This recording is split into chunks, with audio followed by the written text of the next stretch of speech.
Hello everyone, welcome to my channel competition tips by L Kumar. आज हम करेंगे हर्ष mentor की एक रियल इंसिडेंट पे लिखी गई एक story, weathering the storm in अरसामा या अरसमा। ये शॉर्ट स्टोरी में मैंने हाईलाइट किए हुए हैं, अंडरलाइन और रेड और ब्लैक भी किए हुए हैं। ये इसके की फैक्ट्स हैं, आप इनको ज़रूर नोट करें और इससे आपके क्वेश्चंस को कंप्लीट करने में इजी होगा। तो चलिए हम इसकी स्टोरी देखते हैं हिंदी में। हर्ष मेंडर का जन्म हुआ था 17 अप्रैल 1955 को शिलोंग में और वो 66 ईयर के अभी हैं, अभी वो जीवित हैं। 1955 में वो जन्मे थे शिलोंग में। ऑक्यूपेशन है वो ऑथर्ड हैं, कॉलम लिखते हैं, रिसर्चर हैं, टीचर हैं और सोशल एक्टिविस्ट भी हैं रहे हैं। अवार्ड उन्हें राजीव गांधी नेशनल सद्भावना अवार्ड फॉर पीस वर्क के लिए उनको मिला है। तो ये जो साइक्लोन है उसने उड़ीसा के जो तट था उसको हिट किया था अक्टूबर 1999 में, जिसमें 1000 से ज़्यादा लोग और गांव उसमें तबाह हो गए थे। हज़ारों व्यक्ति उसमें मरे थे और गांव के गांव उसमें तबाह हो गए थे। और वो 2 डेयरफुल नाइट्स प्रशांत ने, यानी जो तूफ़ान आया और उसमें वो कैसे उसने वो 2 रात गुजारी, उस प्रशांत के ऊपर है ये कहानी, प्रशांत बन के। और वो कैसे वो एक घर की छत पे खड़ा रहा 2 दिन तक और तीसरे दिन उसने डिसाइड किया कि वो अपने गांव जाएगा। क्या उसे उसका परिवार मिला जो वो ढूंढ रहा था उस साइक्लोन के बाद? तो चलिए स्टार्ट करते हैं इसकी। ये बात है 27 अक्टूबर 1999 की। 7 साल हो चुके थे उसकी माता को मरे हुए और प्रशांत जो था उसने अपने गांव से 18 किलोमीटर दूर 18 किलोमीटर दूर एक जो बीच वाला जगह थी उड़ीसा की, जो मेन हेडक्वार्टर ब्लॉक हेडक्वार्टर में एक छोटे से गांव अरसामा या अरसमा में वह अपने एक मित्र के साथ, अपने दोस्त के साथ, फ्रेंड के साथ एक दिन बिताने के लिए गया। शाम को एकदम तेज गति वाला एक काला भयानक तूफान मंडराया। हवाओं ने मकान को बहुत इतने ज़्यादा गति और इतने ज़ोर से उसको थपेड़े मारे, धक्के मारे उस तूफान ने। प्रशांत ने कभी भी ऐसा नहीं देखा था इससे पहले कि इस तरीके की इतना तेज़ हवाएं चलती हैं जो मकान को इतने ज़ोर से थपेड़े मारते हैं। भारी और बहुत ज़्यादा बारिश से अंधेरा छा गया और वो अंधेरा गहरा होता गया। उसने वृक्षों को, जो पेड़ थे वो जड़ से उखड़ गए। इतना तेज़ साइक्लोन था, उड़ीसा का फेमस साइक्लोन हुआ था, बहुत ज़्यादा तबाही मची थी, तो पेड़ जड़ से उखड़ गए थे और ज़मीन पर गिर गए थे। चीखें हवाओं में समा गई थी, हर जगह से चीखें निकल रही थी, लोग क्योंकि तबाह कर रहा था ये तूफान। घर और मकान जो थे वो उसमें घुल गए, इतना ज़बरदस्त तूफान था। तूफान पानी की स्पीड को भी फेंक रहा था, मतलब स्पीड से पानी भी इन घरों पर पड़ रहा था। तो मित्र के घर में घुसकर घुमावदार बहने लग गया वो, इतना मतलब पानी इतनी स्पीड से जैसे भंवर होता है उस तरीके से, क्योंकि तेज हवा के साथ था तो पानी ऐसे घुमावदार हो गया था और उनकी गर्दन तक आ गया था। इतना पानी बरसा, इतना तेज़ तूफान था, इतनी तेज़ मूसलाधार बारिश हुई कि गर्दन तक उनके पानी हो गया। जो मकान थे वो ईंटों और गारों के जो बने थे वो थोड़े मजबूत थे। ये जो स्पीड थी लगभग 350 किलोमीटर 350 किलोमीटर पर आवर की स्पीड से ये तूफान था और ये काफ़ी ज़्यादा जो इसने तबाही मचाई। और जो पेड़ हैं वहाँ के वो बिल्कुल कुछ ज़मीन पर गिर गए और कुछ घरों पर भी गिरे और कभी कभी रात में छतों और दीवारों को भी ये करता रहा, यानी कि रात में भी पूरी रात ये डैमेज करता रहा रूफ्स को और वॉल को। तो उसके बाद जब ये एक साइक्लोन होता है जिसे हम चक्रवात कहते हैं, और जो सागर में जो उफान आया उससे जो भयानक वहाँ पर जो विनाश की लीला हुई, कितने घंटे तक चलती रही? 36 आवर, यानी कि जब शाम को वो स्टार्ट हुआ था और 350 किलोमीटर की स्पीड से जो हवा चल रही थी वो 36 घंटे तक ऐसे ही तबाही मचाता रहा। हालांकि अगले दिन सुबह तक हवाओं की जो स्पीड थी वो कुछ कम हो गई थी। घरों में पानी से बचने के लिए प्रशांत और उसका जो दोस्त था वो अपने घर की छत पर चला गया था, छत पर ही वो वहाँ पे रहे। प्रशांत ने कभी भी इस झटके को वो नहीं भूला। क्या झटका इतना ज़बरदस्त था कि ऐसे तबाही कोई भूल भी नहीं सकता, वो भी नहीं भूल पाया। और ये सुपर साइक्लोन था, उसकी विनाश की जो पहली झलक थी वो सुबह की, जब रोशनी हुई, सुबह ग्लिम्स हुआ, फर्स्ट ग्लिम्स यानी पहली रोशनी के साथ वो दिखी। मतलब क्या क्या हुआ, जहाँ तक नज़र पड़ती वहाँ पर मृत्यु थी, पानी से पूरी जगह भर चुकी थी, पानी ही पानी हो चुका था। और घर भी जो सीमेंट्स के थे वो टूटे पड़े थे, जानवरों के, आदमियों के जो बॉडीज़ थी वो फूले हुए बॉडीज़ पानी में तैर रही थी। इतना विनाशक सीन था वो। यहाँ तक कि चारों जो विशाल बहुत पुराने पेड़ थे, वो जो दरख्त थे बहुत मोटे मोटे, वो गिर चुके थे। उनके घर की छत पर जो नारियल के 2 पेड़ भी गिर गए थे, यानी कि जहाँ वो अपने दोस्त की छत पे खड़ा था वहाँ पर 2 उनकी छतों पर नारियल के पेड़ गिर गए। और यह दूसरे रूप में वरदान था, क्योंकि नारियल के जो मुलायम फलों के जो कई दिन तक वो फंसे हुए परिवार की भूखों मरने की नौबत आने की स्थिति से बचा लिया। यानी कि जो उनकी जो लीव्स होती हैं वो बहुत ही कोमल होती हैं, उसको खा के वो घर वाले जो उसके दोस्त के थे वो बच पाए भूख से। नहीं तो वो उनके पास कोई खाने का था नहीं, पानी भर चुका था, इस गले तक आ गया था। जब वो ऊपर आए तो 2 दिन वो भूखे मरने की नौबत थी। वो पर जो 2 नारियल के पेड़ गिरे थे उससे उन्हें थोड़ा बचाव हो गया। अगले 2 दिन तक प्रशांत के पास कोई ऑप्शन था नहीं, तो वो अपने दोस्त के घर पर ही, फ्रेंड के घर पर ही, छत पर ही वो वहाँ पे बैठा रहा और कोई उसके पास इलाज था नहीं। वो ठंड और लगातार बारिश के कारण जम से गए थे, यानी कि फिर भी बारिश तो होती रहती, 2-3 दिन तक बारिश होती है। बारिश से प्रशांत के आंसू धुल गए थे। वो रो रहा था लेकिन बारिश हो रही थी तो उसके आंसू उसमें धुल गए थे। उसके दिमाग में केवल एक ही विचार आ रहा था, एक ही चीज़ आ रही थी, क्या ये सुपर साइक्लोन जो है उससे उसका परिवार में क्या कोई जीवित बचा होगा?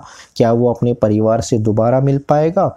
और क्या वो उनकी जो अलग होने का वो दुख जो था वो क्या झेल पाएगा? अब उसने क्या करा, 2 डे लेटर्स, 2 दिन के बाद जो प्रशांत था उसे 2 दिन वो 2 साल की तरह लगे। कैसे लगे? 2 ईयर्स की तरह। अब जब वर्षा थम गई और वर्षा से जो बारिश से जो जल था उसका स्तर जो था एकदम ज़्यादा था, वो नीचे जाने लगा। अब प्रशांत ने अपने परिवार को बिना किसी देर के ढूंढने का निश्चय किया और वो चल पड़ा। लेकिन अब भी जो सिचुएशंस थी वो काफ़ी डेंजरस थी, काफ़ी ख़तरनाक थी। और उसके दोस्तों, उसके परिवार वालों ने, उसके दोस्त के जो फैमिली मेम्बर्स थे उन्होंने कहा थोड़ा देर और रुक जाओ। तो उससे रिक्वेस्ट करी, प्रशांत अभी थोड़ी ज़्यादा खतरनाक सिचुएशन, अभी मत जाओ। लेकिन प्रशांत तो अब उसका दिल नहीं मान रहा, क्योंकि उसके 2 दिन 2 साल की तरह थे तो वो नहीं रुक सकता था। उसने एक लंबी मजबूत एक स्टिक ली और तूफान में आई बाढ़ से जो पानी था उसके बीच में, यानी कि उसने एक लकड़ी लेकर वो चल पड़ा, जिससे वो नीचे टच करके देख सके कहीं गड्ढा तो नहीं है, कहीं वो उसमें फिसल ना जाए, कुछ कटीली चीज़ तो नहीं हो। डंडा है उसमें हेल्पफुल। 18 किलोमीटर की दूरी थी वो। लॉन्ग स्ट्रबी स्टिक्स जो थी एक लंबी सी ली और 18 किलोमीटर दूर उसका गांव था। उसने अपने गांव की ओर जाने के लिए चलना स्टार्ट किया। और एक ऐसी ट्रैवल था जो कभी वो भूल नहीं सकता। सड़क की जो सिचुएशंस थी वो गहरे पानी के से वहाँ पर जो बिल्कुल बह चुकी थी और वो अपनी छड़ी का यूज़ कर करके आगे बढ़ रहा था। कई स्थानों पर तो जब वो जा रहा था तो पानी उसकी कमर से भी ऊपर था या कमर के बराबर पहुंच चुका था। लेकिन जो वो धीरे धीरे मंद बढ़ रहा था, धीरे धीरे उसका जो लेवल था वाटर का वो कम हो रहा था। कई स्थानों पर, कई प्लेस पर देखा सड़क को छोड़ जाता था, यानी कि गलत जगह पर पानी था, नहीं पता चल रहा था सड़क कहाँ है, तो कभी सड़क से नीचे भी उतर जाता था, उसे तैरना पड़ता था। कुछ दूरी तय करने के बाद उसने उस समय चैन की थोड़ी सी सांस ली जब उसके चाचा के दोस्त, यानी 2 फ्रेंड ऑफ हिज अंकल, मैंने अंडरलाइन किया हुआ है, 2 उसके मित्र यानी कि उसके चाचा के 2 फ्रेंड्स उसे मिले जो उसके गांव के ही थे। तो उन्होंने कहा कि चलो हम साथ ही चलते हैं, और उन्होंने आगे साथ ही चलने का उन्होंने निश्चय किया और वो आगे की तरफ बढ़ गए। अब जब उन्होंने पानी में बहते हुए जो सीन देखे वो बहुत ही खतरनाक थे। मतलब डर जाए उसको देख के। जैसे जैसे आगे बढ़ते गए वैसे वैसे जो पानी का बहाव था उसकी तीव्रता, उनके साथ लेडीज़, महिलाओं, कुत्ते, बकरी, जो जानवर थे उनके शव को एक तरफ करना पड़ता था, यानी कि बॉडीज़ तैर के आ रही थी, डेड बॉडीज़ जो थी वो तैर के आ रही थी और उन्होंने अपना रास्ता बनाने के लिए उनको साइड में करना पड़ता था। इतना ज़्यादा डरावना सीन था, यानी कि सड़ रही थे उसमें बॉडीज़। जिन गाँव से होकर वे गुजरते वहाँ कोई मुश्किल से ही कोई बचा हुआ मकान दिखता। प्रशांत ये देखकर बहुत फूट कर रोता रहा। उसे ये फील हो रहा था कि इस जो इतनी डेंजरस सिचुएशन आई है, इतनी विनाशकारी जो है, उसमें उसके परिवार में शायद ही कोई बचा हो। लेकिन इवेंचुअली प्रशांत रीच हिज विलेज। वो अपने गांव पहुंचा जो था कालीकुंडा उसका गांव था। उसका कलेजा ठंडा हो गया। जहाँ उसका मकान खड़ा था वहाँ केवल एक छत थी और कुछ मकान नहीं था, यानी पूरा मकान डूब चुका था। उसका कुछ सामान वहाँ पड़ा था और कुछ पेड़ की जो ब्रांचेस थी उस पर अटका हुआ था, यानी पानी जब आया तो उससे ज़्यादा ऊपर लेवल था, जब भी वो सामान पेड़ की डंडियों पर ब्रांचेस पर अटक गया था और पानी कम हो गया तो वो दिख रहा था उसको। और कुछ टूटा हुआ था, कुछ मुड़ा हुआ काले जल, जो पानी काले रंग का था उसके ऊपर दिखाई रहा था। तो उसके बाद उसने कहा कि प्रशांत ने अपने परिवार को खोजने के लिए रेड क्रॉस का जो शेल्टर था उसमें उसने को करा कि रेड क्रॉस शेल्टर में हम जाने का निश्चय किया, वहाँ हम अपने परिवार को मैं ढूंढता हूँ। तो उसके बाद ये क्या हुआ कि जब भीड़ में नज़र आने वाले लोगों के बीच उसकी नानी उसे दिखाई दी, यानी मैटरनल ग्रैंड मदर उसे सबसे पहले दिखाई दी। भूख के कारण वो थोड़ी सी वीक हो गई थी। उसने हाथ फैलाकर अपने जो उसके आंखों से आंसू गिर रहे थे उस गति से वो आगे बढ़ी अपने इसके मिलने के लिए। और तो उसके बाद एक चमत्कार सा था, उसे बहुत लंबे समय तक ऐसे लग रहा था कि ये मर गए होंगे सब, लेकिन जैसे ही ये खबर फैली, ये न्यूज़ फैली, तो और उसके जो फैमिली मेम्बर्स थे वो सारे वहाँ पे इकट्ठे हुए। सब ने चैन की सांस ली और सब ने एक दूसरे को गले लगाया। और प्रशांत ने जो चाहत वाली जो उसकी दृष्टि थी, रंग बिरंगी और व्यवस्थित जो उसकी जो जल थे उसने देखा, उसके भाई बहन, उसके चाचा चाची सभी उसे दिखाई पड़ गई, यानी कि his brother and sisters, uncle and aunt, they all seem to be there. सब वहाँ पे मिल गए, यानी कि उसके परिवार में कोई बिछड़ा नहीं था, किसी की मृत्यु नहीं हुई थी, सब सेफ थे रेड क्रॉस के सेंटर में। तो वो वहाँ पर मिल गई। अब अगली सुबह जब वो वहाँ पर जो शेल्टर था जहाँ पर वो था, उसने वहाँ की सिचुएशंस को देखा और उसने उसके जो उसका जो डर था उस पर उसने काबू पाने की कोशिश की। उसने जो शेल्टर था उसके पास लगभग 2500 जो क्राउड था, जो भीड़ थी, वो काफ़ी दुख में थी और काफ़ी वो थी, क्योंकि गांव के जो लगभग 86% जो थे उस विनाशलीला में मारे गए, यानी कि 2500 आदमी तो बच गए थे और शेल्टर में थे, लेकिन 86 की मृत्यु हो चुकी थी, तो उसका जीवन ख़त्म हो चुका था। सभी जो 86 थे उनका घर बिल्कुल साफ़ हो चुके थे, यानी कि उनका घर ही गिर गया, वो मर गए उसके अंदर तबाह हो गए।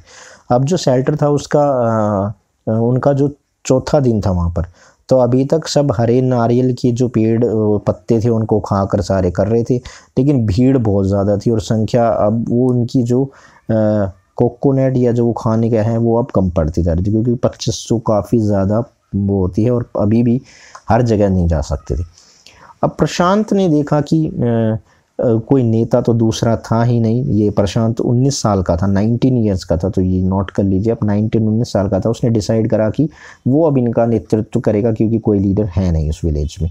उसके बाद उन्होंने एक ऑर्गेनाइज़ किया, एक ग्रुप जिसमें यूथ थे कुछ, यानी कि कुछ नौजवान थे और कुछ एल्डर थे, और उन्होंने प्रेशराइज करा मर्चेंट को, यानी कि एक व्यापारी को, कि वो कुछ हिस्सा जो राइस का वो नहीं देते। और ये जो राइस था, जो उन्होंने जो एक ऑर्गेनाइजेशन बनाई थी, उन्हें उसमें सफलता मिली और कुछ उन्होंने जो मटेरियल था खाने का वो लेके आए। हालांकि किसी ने उस बात की परवाह नहीं करी कि वो चावल कुछ ख़राब हो चुके थे, लेकिन वो इतने मतलब कह सकते हैं कि भूखे थे कि उन्होंने उसको खा लिया। और जो पेड़ गिर गए थे उनकी जो ब्रांचेस थी उनको इकट्ठा किया और धीमी आंच में जलाया और उस पर चावल उबाले और फिर उन्होंने खा लिया। ये पहला टाइम था, यानी कि ये पहली बार था 4 दिन में जब उन्होंने कुछ साइक्लोन के बाद उनकी बैली, जो उनके पेट कुछ भरे हों। अब अगला टास्क क्या था उस टीम का, उस यंग वॉलेंटियर का, कि जो शेल्टर है, जो वहाँ पे यूरिन हो गया है, क्योंकि कहीं जा नहीं सकते थे, यूरिन थी, वोमिटिंग, उल्टियाँ वहाँ पर पड़ी हुई थी, जो कुछ वहाँ पर कचरा हुआ था उसको कैसे ठिकाने लगाया जाए, इसको कैसे साफ़ किया जाए, और जो घाव हैं और जो फ्रैक्चर्स हैं और बहुत सारे जो लोग हैं वो जिनके ऊपर जिनका ज़ख्म हो गए, इंजर्ड हो गए, उनको देखभाल की सख्त ज़रूरत थी। अब 5वें दिन क्या हुआ, 5th डे में मिलिट्री का एक हेलीकॉप्टर आया। उसने उस शेल्टर जो था उसके ऊपर कुछ खाने के पार्सल्स, कुछ पैकेट्स गिराए, लेकिन उसके बाद वो दोबारा उस दिन नहीं आया। तो यंग को एक टास्क दिया गया, वो सारे इकट्ठे किए गए, उनके जो यूटेंसिल थे, उनके जो बर्तन थे जो शेल्टर में थे, उनको इकट्ठा किया गया और वो कहा गया कि बच्चों तुम नीचे लेट जाओ सैंड पर, और उनके पेट पे जो यूटेंसिल थे खाली वो वहाँ पे रखे गए। और ये the water on the centre of these instead of stomach, तो ये एक सिग्नल था जिससे कि खाली बर्तन उनके पेट पर रखे जाएंगे तो ऊपर से जब वो कोई प्लेन वहाँ पर गुजरेगा तो उन्हें पता चल जाएगा कि भाई यूटेंसिल रखे हुए हैं और ये भूखे हैं। तो ये मैसेज था और ये मैसेज वहाँ पहुँच गया। और उसके बाद जो हेलीकॉप्टर्स हैं वो बार बार कंटिन्यूसली आए, रेगुलर उन्होंने वहाँ चक्कर मारे और खाने के पैकेट्स जो थे और जो अन्य जो बेसिक नीड्स थी वो उन्होंने वहाँ पे ड्रॉप की और उन बच्चों को, उन जो बच्चे और जो वहाँ पर लोग थे, लेडीज़ थी, उनके लिए उन्होंने प्रोवाइड किया। अब प्रशांत ने देखा कि बहुत सारे लार्ज नंबर ऑफ बच्चे जो हैं वो अनाथ हो गए हैं, उनके यानी कि माता पिता उनकी मृत्यु हो गई है। तो उन्होंने क्या करा, उनको इकट्ठा किया और उनके लिए एक जो पॉलीथीन की चादर ली और उनके लिए एक जगह बनाई जिसके उनके देखभाल के लिए किसी नियुक्त किया गया, उसे अपॉइंट किया गया। जो महिलाएं जो थी, महिलाओं को मोबिलाइज किया गया और उनको उसकी देखभाल, जो बच्चे अनाथ हो गए उनके लिए रखा गया। और पुरुष उनके लिए क्या करते थे, वो उनके लिए खाना और जो मटेरियल उस शेल्टर्स के लिए उनका ज़िम्मा दिया गया कि वो आदमी इसका खाने का और उनका जो छप्पर रहने का उसका इंतज़ाम करेंगे और लेडीज़ उनको देखभाल करेंगी, क्योंकि कुछ बच्चे छोटे भी थे। अब इस तरीके से एज वीक पासेस, कुछ सप्ताह बीत गए और जब प्रशांत ने था उसने ये पहचान लिया कि महिला और जो लेडीज़ हैं और जो बच्चे हैं वो बहुत ज़्यादा दुखी हैं। उसने महिलाओं को काम के लिए, यानी भोजन जो कार्यक्रम है, फूड फॉर वर्क, जो एक NGO चला रहा था, उसमें काम करने के लिए उनको मनाया कि भाई आप काम के बदले इन्हें खाना दें क्योंकि इनकी स्थिति बहुत ख़राब है। और बच्चों के लिए उसने क्या किया, उसने एक क्रिकेट मैच रखा, एक खेल का आयोजन यानी कि स्पोर्ट्स इवेंट्स रखा और वो खुद को भी उसको क्रिकेट खेलना पसंद था और बच्चों को भी क्रिकेट खेलना, तो उसने एक क्रिकेट मैच का ऑर्गेनाइज़ करा उन बच्चों के लिए। और प्रशांत जो एक स्वयं सेवक यानी कि हम कह सकते हैं एक वॉलेंटियर था, उसके ने लगातार उन जो विडोज़ थी यानी विधवा थी और बच्चों की सहायता करने में जुट गया ताकि वह अपने जीवन के बिखरे टुकड़ों को संभाल सके। अनाथ व विधवाओं के लिए उन्होंने एक संस्था स्थापित करी गई, एक ऑर्गेनाइज बना गई जो सरकार द्वारा यानी गवर्नमेंट के जो प्लान था उसके हिसाब से काम करती थी। और इस कदम की उसे सक्रियता से विरोध किया। उसने कहा कि भी सरकार की जो है ना वो इन बच्चों को पालते हैं ना, जो बेचारे अनाथ हो जाते हैं सरकारी संस्था में जो बच्चे पलते हैं ना, वो उस प्रेम को नहीं मिल पाते थे जो विधवा कलंक और शून्य प्रस्त ग्रंथ होती है, यानी विधवाओं को भी वो नहीं मिल पाता था। तो उसने कोशिश करी कि जो समूह का विश्वास था वो अनाथों को उन्हीं के समुदाय के अंदर उनको डेवलप किया जाए जिससे वो रीसेटल हो सके अपनी ही कम्युनिटी में। और संभावित रूप से जो उनकी जो पोषक घरों में रखा गया, जो किसी व्यवसायिक जो बड़े थे उसकी देखरेख में रहेंगे और जो संतानहीन विधवाओं और बच्चों के लिए बने थे। यानी कि कोशिश करी गई कि जो चाइल्ड हैं, विडोज़ और वो किसी एडल्ट की केयर में रहें, उसमें वो रहें, बनस्पत की किसी अनाथालय में या विधवा गृह में उनको छोड़ दिया जाए जिससे वो अपनी जो फीलिंग्स है वो ना दिखा नहीं पाते थे और वो समाज के लिए भी सही नहीं थे और ढंग से उनका जीवन भी थोड़ा दुखी हो जाता था। अब जो सुपर साइक्लोन जो आया था उसको गए हुए लगभग 6 महीने के बाद की स्थिति बता रहा है। 6 महीने हो चुके थे उस तबाही को और इस बार उनकी जो फीलिंग्स थी, जो ज़ख्म थे वो धीरे धीरे टाइम के साथ अब जो धीरे धीरे ख़त्म होने लग गए थे। क्यों वो ख़त्म हो रहे थे? क्योंकि उनको खाना और कमाना था, तो वो दुख जो थे उनके पास समय ही नहीं था कि वो उन दुखों को याद कर सके। वो अब उनके गांव की जो विधवाएं हैं और जो अनाथ बच्चे भयानक दुख के समय उसके आकर्षक युवा जो चेहरे की ओर लालसा भरी दृष्टि से देखते थे। यानी कि जो प्रशांत था उसने क्या करा कि जब उसने उस टाइम उनकी मदद करी कि इनके जो हैंडसम और जो अनाथ बच्चे थे, जो महिलाएं थी जिनके पति मर चुके हैं, विधवा हो चुकी हैं, जो डार्केस्ट आवर थे उस टाइम उनके जो प्रशांत ने जो उनके लिए काम किया, उसके जो युवा चेहरे को देखकर उसकी तरफ वो आकर्षित होते थे, उनको ढांढस बनता था उसको देखकर। तो ये एक रियल इंसिडेंट था जिसमें कि बिल्कुल सही तरीके से ये एक्सप्लेन किया गया है राइटर के द्वारा। कि किस तरीके से साइक्लोन के बाद जो तबाही होती है उसके बाद कितने बच्चे अनाथ हो जाते हैं, महिलाएं विधवा हो जाती हैं, कैसे बिना खाए कई दिन गुजारने पड़ते हैं, और कैसे ख़राब चावल जो व्यापारी के द्वारा, मर्चेंट के द्वारा दिए गए, वो भी बिना किसी सकोस के शिकायत की बिना सब ने खा ली, क्योंकि वो 5वें दिन बाद यानी 4 दिन बाद उनका पहली बार पेट भरा था। तो ये थी शॉर्ट स्टोरी। मिलते हैं अगली वीडियो में एक नई स्टोरी के साथ, तब तक के लिए हैव ए नाइस डे।